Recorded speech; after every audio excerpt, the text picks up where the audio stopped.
Samantala sa ika-4 na araw matapos lumubog po ang MV Lady of Carmel sa Masbate ay naging search and retrieval operation na po ang tawag sa ginagawa operasyon ng mga otoridad doon.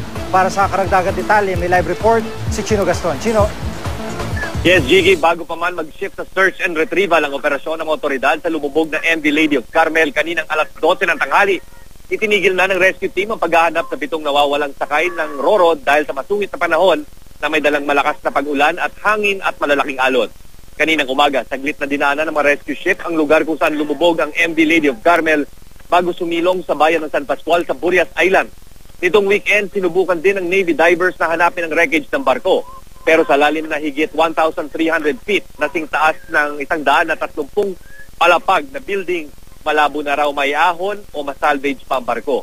Hindi rin daw kaya abutin ng sonar ng mga rescue ship ang lalim ng karagatan, kaya hindi pa rin matukoy ang eksaktong lokasyon nito. Samantala, binabantayan pa rin ng mga taga-BFAR at Coast Guard ang palatandaan ng anumang oil spill na posibleng makaapekto sa likas yaman ng dagat.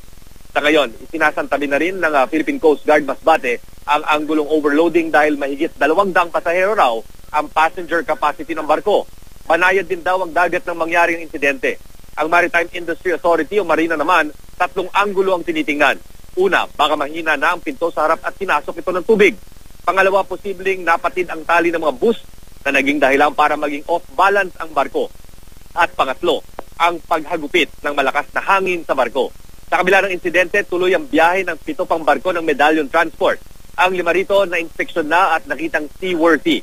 2 pang barko ng Medallion ang i-inspeksyonin sa mga susunod na araw. At yan ang latest mula rito sa Masbate. Balik sa iyo, Jiggy. At Chino, kumusta yung panahon dyan sa bang ginagawa nila search and retrieval operation? Yan, Jiggy, natigil nga kanina bago magtanghali kanina yung search and retrieval operation dahil napakalakas na mga alon dito at masungit ang panahon. Sa ngayon, pabugso-bugso, patigil-tigil ang ulan at napakakulimlim ng kalangitan kung kaya't hindi inaasahan ng Coast Guard na magpagpapatuloy ang search and rescue operation at least sa susunod na 24 hours. Maraming salamat, Chino Gaston.